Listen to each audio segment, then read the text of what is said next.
All right, this is the start of the actual recording of the podcast. Hello, my name is Adam. Hello, my name's Nathan. This is the Everything Bagel, a show about things. Yeah, not bagels. Primarily Magic the Gathering. Primarily Magic. Everything Magic the Gathering. Everything? Most things. Most things. I mean, we just haven't got to everything yet. Yeah. Right? As far as I know, there's no Magic the Gathering topic that I wouldn't be willing to cover. Maybe getting into like certain rules can get really. I guess what is it? I wouldn't feel comfortable talking about like the vintage format because I don't play the vintage format, or even standard because I don't play standard. Modern, I'm kind of out of the loop anymore. Legacy is mainly what I consume. We do a lot of research on some of those topics. Yeah.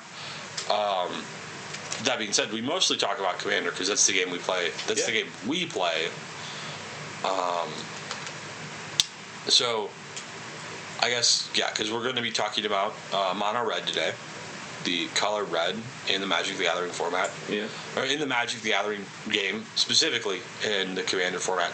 That's where our focus is going to be. We might bring up some other ideas from other formats. Yeah.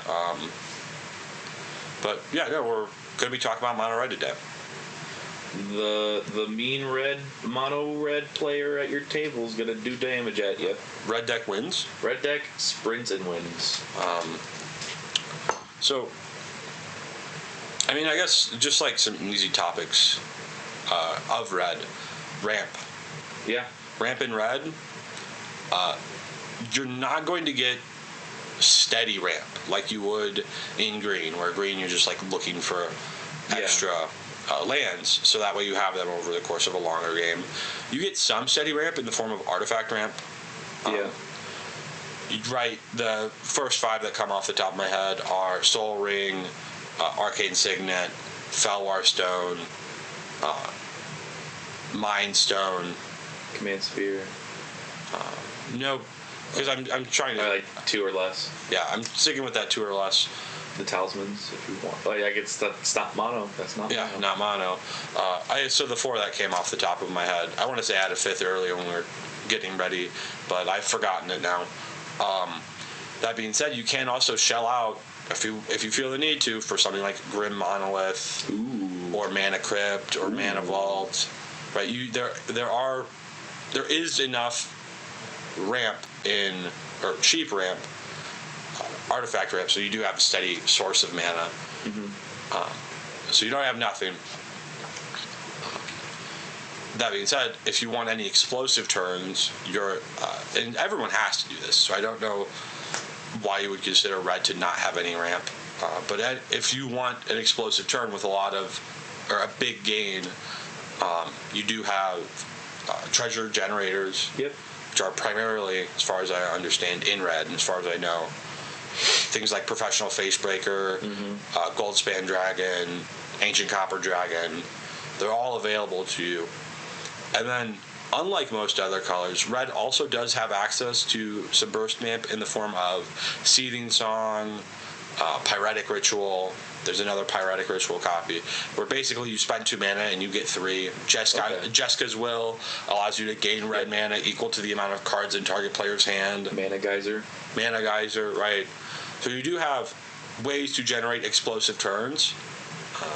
Be careful on how much you put in your deck. Nothing like being on turn 8, have no cards to play, and you draw your 4th piece of explosive ramp. And you would have just preferred even a land at this point. What else is there? There's a lot of artifact hate, or there's some artifact hate. Yep. So be careful if you're running that meltdown, and it affects you as well. Yeah. Horde Smelting Dragon. Yeah. It's oddly not going to be touching any enchantments though. No. So good luck in that department. But artifacts, you're pretty steadily. Yeah. They're steadily available. Yeah.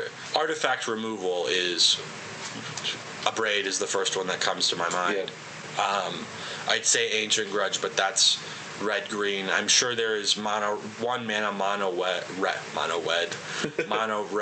artifact removal. I just don't know any off the top of my head.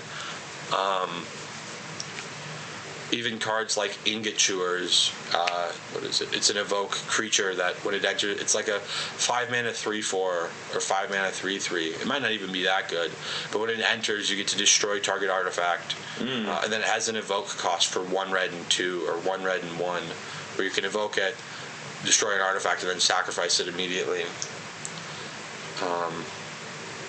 So you do have access to artifact removal aplenty. In the same vein as you have access to damage-based creature removal like nobody's business, right? I want to say red is every damage-based creature removal spell in the game probably touches red. Yeah. Right. I could see some blue-red. I see blue-red off the top of my head, and probably black-red has. And even then, like black-red, the 2 cards that come to my head are Dreadbore and Terminate, and they are just destroy. So yeah, you have access to artifact removal. You have access to damage-based creature removal. So you'll struggle with things that have indestructible. But other than that, you'll be able to remove most things. Yeah, just hope that someone else at the table is playing something that destroys an enchantment, because you're not going to have it. For that white stacks player. Yeah. Which we talked about a little bit before we started. Red is just basically white stacks, but damage. Yeah, instead of preventing you from playing the game in its entirety, right? Where cards like Thalia, Guardian of Thraben, and Thalia, Heretic Cathar, one of them forces all of your non-basic lands and creatures to enter tapped, and then the other one makes all of your spells cost 1 more, or all non-creature spells cost 1 more, right? Those just could hard prevent you from playing the game. But red has I would almost say a more sinister way of going about doing it, because it actually closes the game, right? The white player has to swing with creatures. Yeah. The red player just plays Mana Barbs in like all 7 copies of Mana Barbs, or effects like Mana Barbs, and it's like, oh, I cast 2 spells and lost 14 life. Whoops. And they have a lot of damage triplers, doublers, and then there's like replacement effects for that damage. Soul Scar. Well, we just talked about it, how red has a trouble dealing with what is it? Indestructible. Play Soul Scar Mage. Soul Scar Mage is phenomenal for red decks. As far as I'm concerned, yeah, every mono red deck should be playing Soul Scar Mage. Soul Scar Mage turns all damage into -1, -1 counters. Okay, there you go. I want to say it's 1 red for a 1/2 with prowess or something. I might be combining 2 cards in my head here, but I want to say Soul Scar Mage. Yeah, whenever damage is dealt, do it in -1/-1 counters instead, right? Get that wither effect, son. Yeah, and that's a game changer for red, right? Nothing like casting your board wipe and someone's like, oh yeah, all of my creatures, or I have 2 creatures with indestructible, so go fuck your removal spell. It doesn't matter. Combo that card with Blasphemous Act, and you gotta. Yeah, put 13 -1/-1 counters on every creature. It's like, yeah, they're all dead. There are very few cards that could survive that. It is only until end of turn, I want to say, but yeah, when you remove them, it doesn't matter anymore. And I want to say it is non-creature damage. What else does red have? Red has evasion. Where you have dragons, use them, right? So you have big dumb idiots that allow you to close out the game if that is the avenue you want to take, rather than some form of combo finish. I couldn't think of any off the top of my head, but yeah, other than some form of combo finish. Well, you can do like something with Dual Caster Mage and something else, I'm sure, because that card just gets thrown into a combo like crazy. I feel like it's a crazy combo piece with other cards. So yeah, you have big dumb idiots that allow you to close out the game, and they have an amount of evasion, right?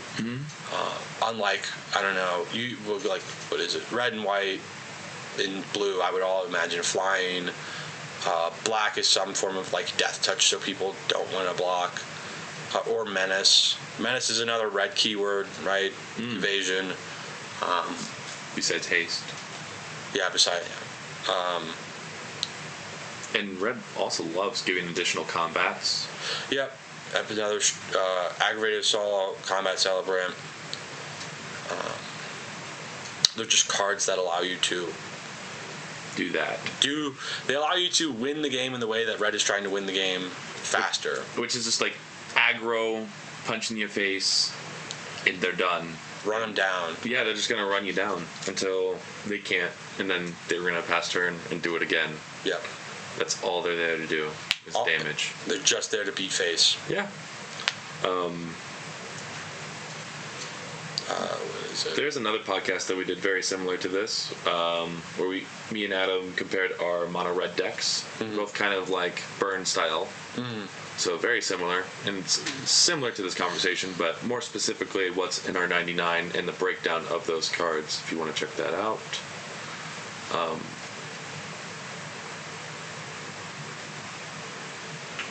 God. What else was it? You do have card selection. Yep. So, for all those, don't complain that red. Well, I guess you could complain that red doesn't have card draw necessarily, because they don't. Right, every red card draw spell generally is net even on cards. Right, you spend one card, and you discard an extra one, and then you draw two. So you've used 2 cards to gain 2 cards. So if you're not careful, you can very quickly run your hand out of castable spells. But I would rather be out of castable spells than have spells that just don't mean anything. Faithless Looting? I mean, Faithless Looting is a fine card. But yeah, you just have to be in. What is it? Know your hand before you play those kinds of spells. Yeah. No, if you have like, you're mono red and you don't really have any big dumb idiots, you have 8 mana. You're probably good to discard 2 lands if you have a Faithless Looting on top of in your hand. It's like, all right, I'll just discard my mountains. Anything past that's probably going to send you ahead-ish compared to what you had. And then Faithless Looting flashback. Look at that. If you really don't like those 2 cards you drew, play it again. You could even do it within the same turn. I want to say you couldn't at that point because if you had no cards in hand, you draw 2 and then discard 2. But you discard those 2 mountains. Yeah. And then you have those 2 that you already drew. Yeah. So you have 2, and then you play it from the graveyard. Then you draw 2 and then discard another 2. So you just have to hope that you have 1 card in hand. Yeah, so that way you can keep one of them. But yeah, so to the unexperienced red player, you might run into quite a lot of running yourself out of cards. Yep. Impulse drawing is the other way, right, where you exile cards until the end of turn, or hopefully until the end of your next turn. That's the one, because that way you can play them next turn. Yeah. If you draw something worth playing. And I think it's interesting, no matter how many times we talk about any single monocolor, and I think the only one that we haven't done was white. Blue at this or point. Blue. Every deck is just stronger with at least 1 additional color. Yeah. Like, just hands down, your deck's going to be like probably 5 to 10 times better if you just run like any other color that you're familiar with and strong with. That's why Teamer's my favorite. Well, now you're adding 2 colors. Yeah, I know. But yeah, even if you play red-white, I'm surprised there aren't more red-white stacks decks out there. Yeah, after kind of figuring out what we talked. Yeah. It's kind of insane. I'm sure there's something out there, though. And then by adding white, you answer the problem of how do I deal with enchantments? Oh, you just play white. Yep, right? disenchant. Yeah. We could talk up a storm about Gruul, right? Green red. Because it does the same. What is it? This is like a little bit of how Magic the Gathering itself is like tried to structure itself as green-red being an allied color pair. So there's just more support, and the support there is better, I would say. So yeah, what is Atarka? Just off the top of my head, right? Atarka being just an absolute phenomenal card. It closes games. A little bit. What else is just so what is it? We talked about ramp. We talked about card draw. We talked about removal. We talked about creatures. We talked about stacks. Red does a lot of things.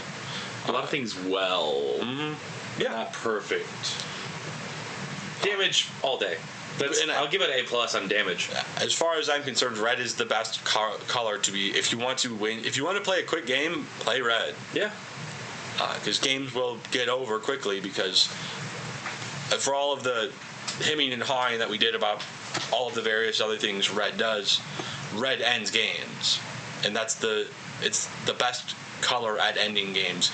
If you want your decks to go faster, play more red.